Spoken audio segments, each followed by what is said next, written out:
This is Hannibal here with a huge Wrestling Observer newsletter review. Christmas 2023. Hope everyone's enjoying the holidays. WWE had their biggest house show of the year, December 26th at MSG. The big draw there was CM Punk returning to WWE for his first match in over 10 years. And it was the company's largest house show crowd in North America in years and biggest US gate in history, drawing over, well, 14,300 paid. And to compare that to other years, Meltzer has put from 2010 on. So let's go through it for all of you attendance nerds out there. 2010, Cena versus Wade Barrett in a cage, 14,500. 11, 14,000. CM Punk versus The Miz in a cage match. 12. John Cena versus Dolph Ziggler in a cage match. I never realized Dolph Ziggler ever main evented Madison Square Garden. 2000. He is a free agent now. 2013, 14,000. Cena versus Randy Orton. Obviously, Cena is a good draw. 2014. Cena versus Seth Rollins in a street fight, 14,000. 2015. Here's we start to see Cena's popularity drop a bit. 13,000. Cena versus Alberto Del Rio, who is back on the Indies. Even though his charges were all dropped against him, it seems that he's still blacklisted. 2016, 13,000 for AJ Styles, who I once beat twice in one night against John Cena, against Dean Ambrose. 2017, 13,000 for Cena versus Roman Reigns. 2018, 13,032 for Ronda Rousey against Nia Jax. 2019, we see a drop here, 10,000 for Seth Rollins against Kevin Owens, street fight. 2020, no show due to the pandemic.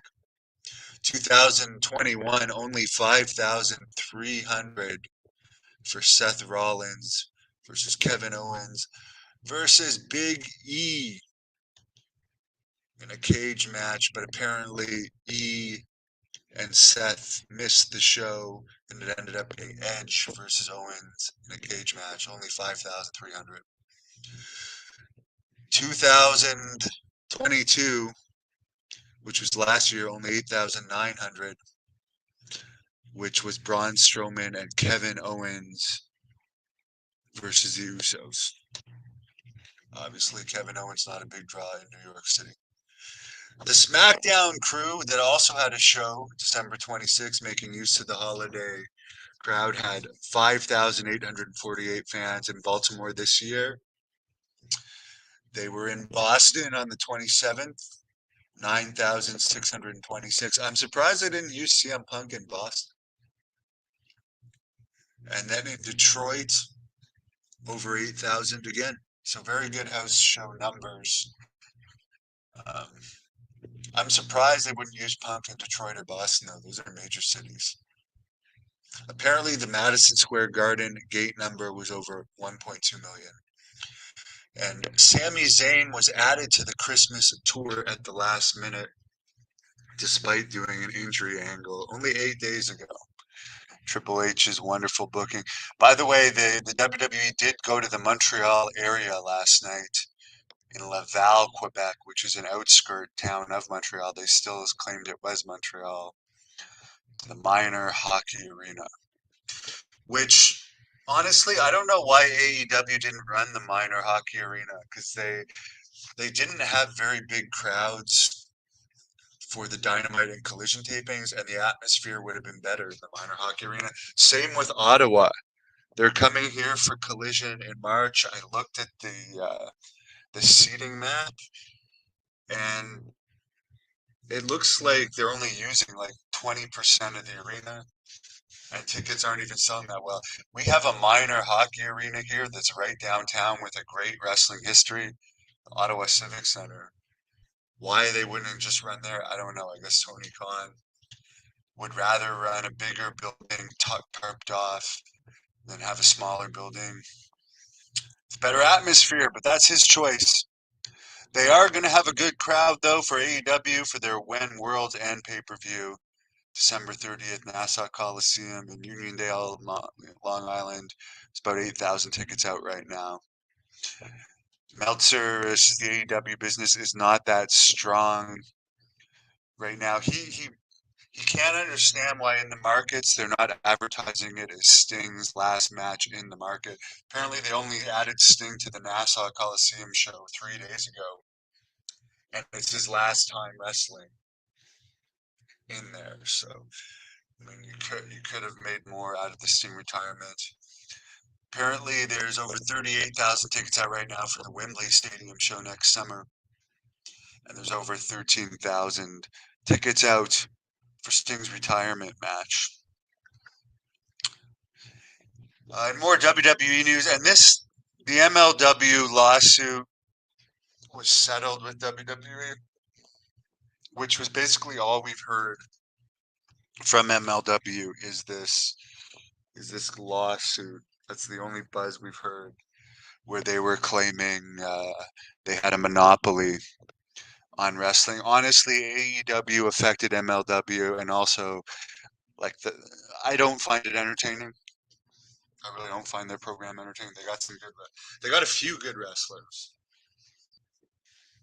Alex Hammerstone, who was trying to get out of his contract, Jacob Fatu. I guess they're bringing in Matt Riddle, but this was probably settled to avoid a lengthy court battle and publicity. But they didn't reveal the amount of the settlement. WWE doesn't like to reveal settlements. They did settle with me related to my contract, and I wasn't allowed to talk about it either, but I didn't put out press releases about it like MLW did. The West Australian newspaper out of Perth, Australia, got some information from the Freedom of Information Act about Elimination Chamber February 24th from the government's tourism board, who's paying for the show, and they've made a request to have The Rock part of the show, and The Rock did tell a Make-A-Wish kid this past week that he might be returning to WWE soon. Wouldn't that be cool? That would be huge. As I said, when The Rock appeared on the first SmackDown under TKO management, and you heard the crowd of the pop, I mean, I can't remember the last time I've watched wrestling and like got chills when someone came out. He's called the most electrifying band in sports entertainment for a reason. He's pretty much the only wrestler, honestly, that could sell out pretty much any building he wanted to. You put The Rock on a show here in Ottawa, Canada, it would be sold out immediately.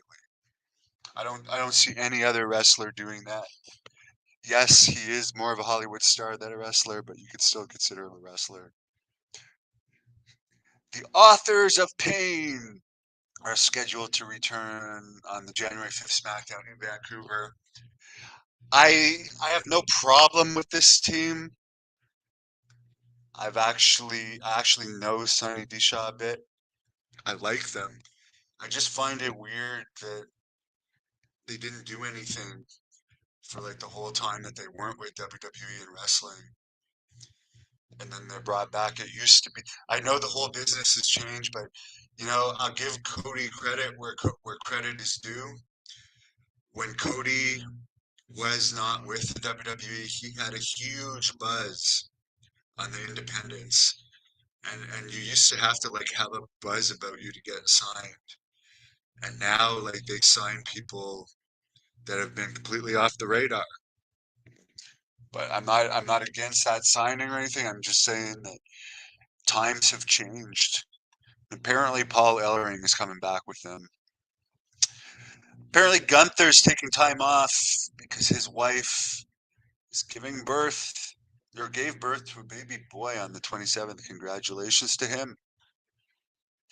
Apparently, TNT Sports in the UK has canceled NXT.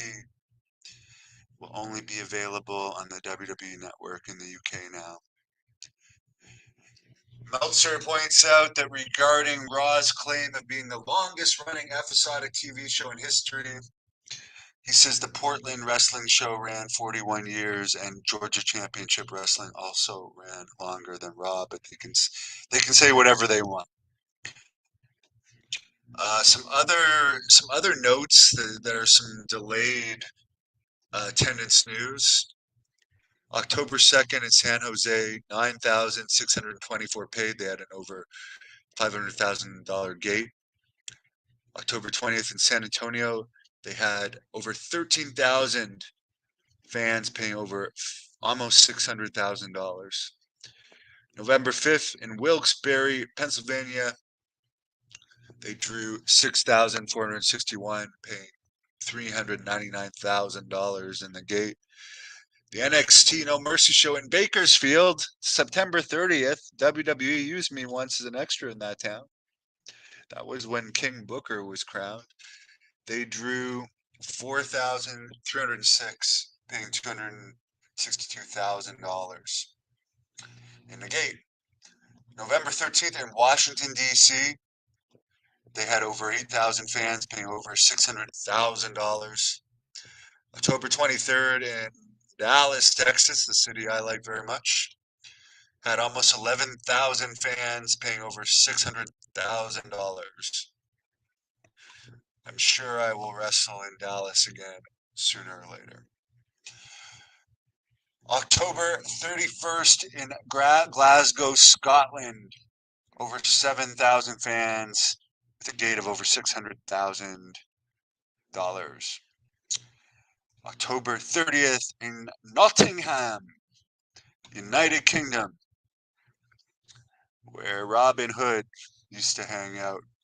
6,000 fans, over $400,000 in a gate. Finally, October 29th in London at Wembley Arena, 7,000 fans, just almost 8,000, paying $649,000 gate.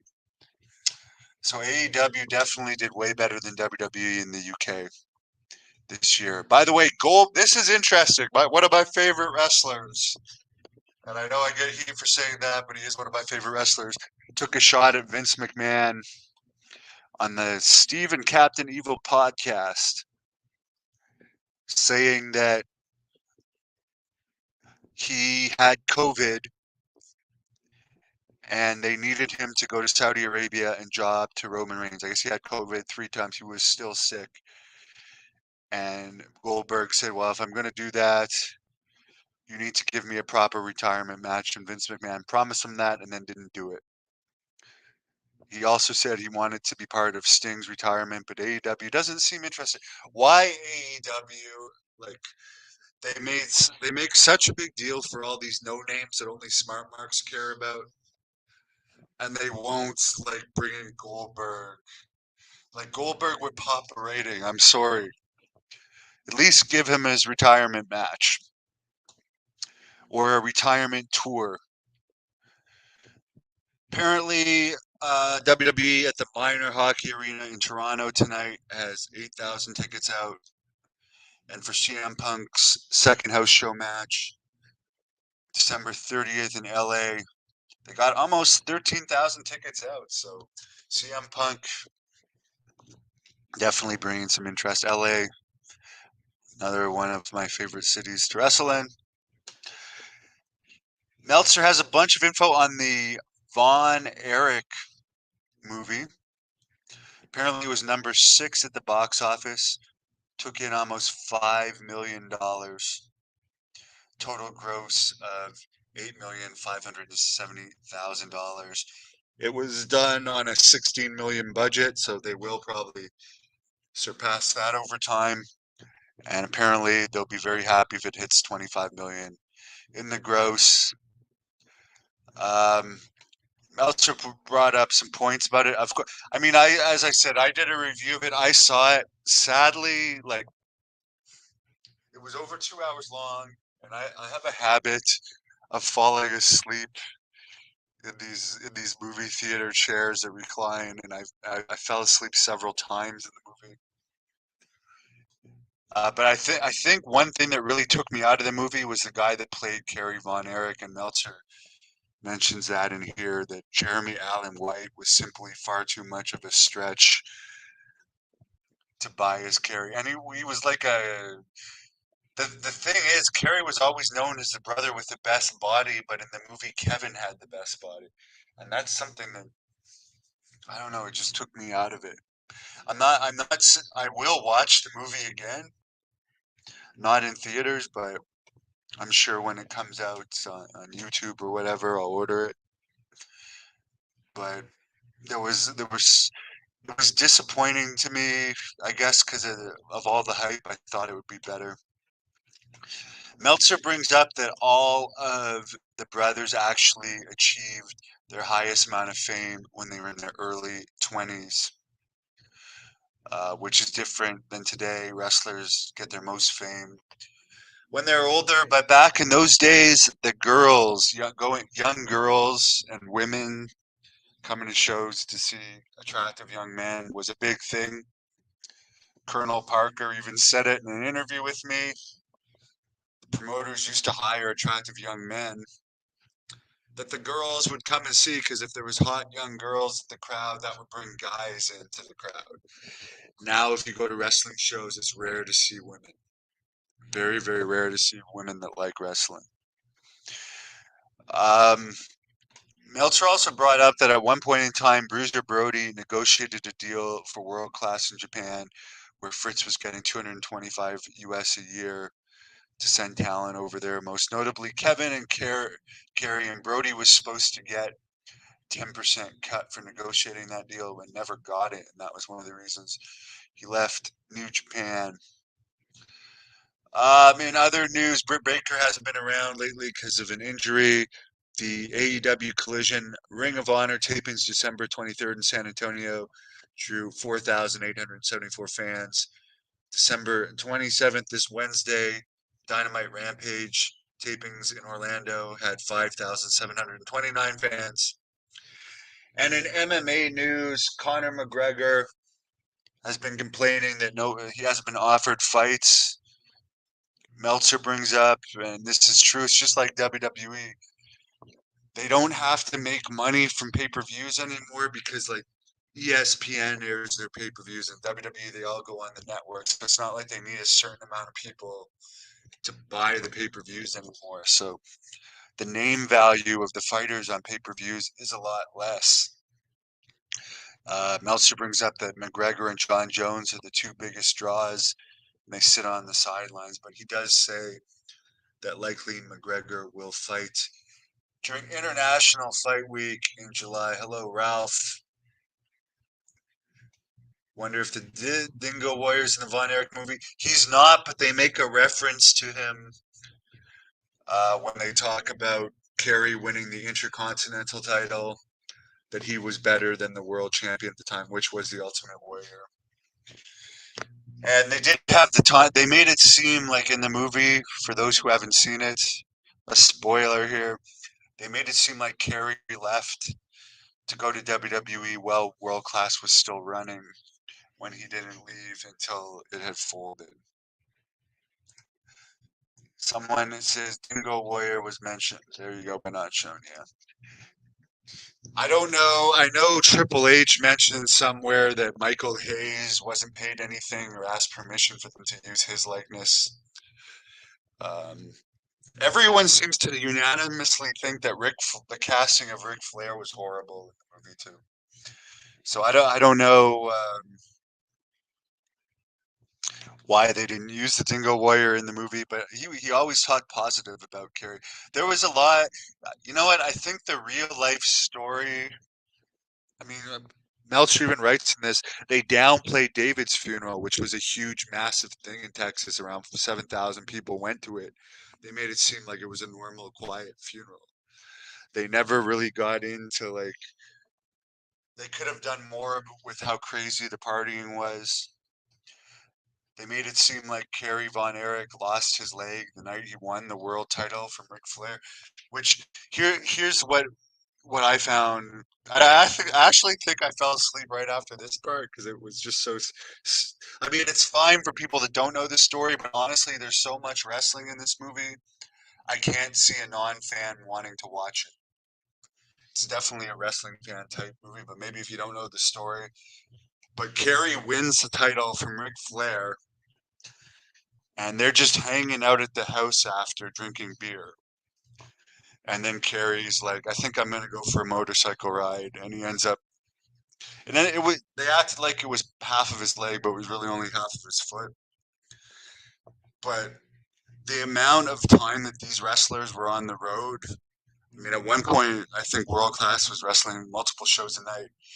If you have some time at home, you're not going to be like, oh, I'm going to go for a drive because you're driving on the road every single day. So to me, that was just a little silly.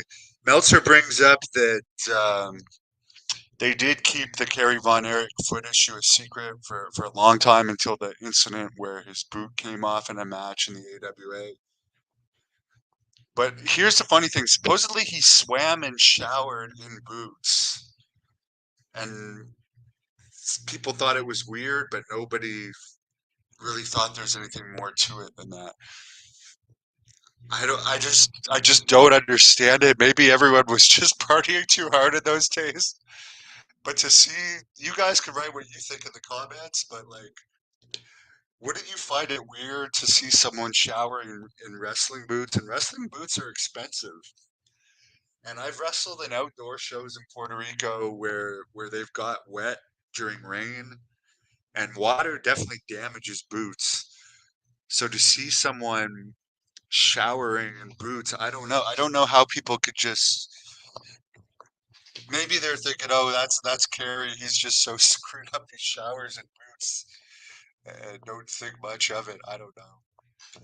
I forget if it was Steve Austin or Sid that I think told the story that they once saw Kerry uh, in his wrestling gear filling up at a gas station like it was completely normal. Like he was in his wrestling boots and tights and just pumping gas like it was a completely normal thing. I don't know. They also downplayed how popular the Von Erichs were with the girls in Texas. Meltzer brought up that like his ears would be ringing like he had just seen a rock concert for hours after leaving a show at the Sportatorium. The girls were screaming so loud. That just doesn't happen these days. I mean, here's a good example of it. Cedric Rougeau, who at one time was a close friend of mine, Jacques Rougeau's son, uh, who I mean, when I would like go to a restaurant with him or go out with him, like he was so good looking that you could see like the girls just stop and stare at him when we would enter a restaurant or bar or whatever, and he always had gorgeous girlfriend. He just has that this class. He did. I don't know what kind of shape he's in now, but he had this classic, good-looking look to him, and carried the Rougeau's name. WWE didn't hire him, and this guy is like your stereotypical. And he was a great athlete too. Had lots of potential. They didn't hire him. We heard the backstory that Kevin Owens may have like kiboshed it through his politicking behind the scenes and heat with Jacques. But like in the old days, Cedric would be a guy that would be money. But now they have like the Kevin Owens of the world that they push, and then they wonder what happened to the female fans. Yeah, they never mentioned Fritz's Nazi persona. And Meltzer did bring up in this that he finds it ironic that the Von Erichs were so popular in Israel, given that Fritz used to have that Nazi persona. How was the movie? 1 to 10. As I said, you know what? It's worth watching if you're a wrestling fan or a fan of the Von Erichs. But I mean, I would give it a 5 or a 6, honestly. but it's worth watching, and I'm glad they made it. I wish everyone great weekend. Happy holidays. Thank you for watching the Hannibal TV.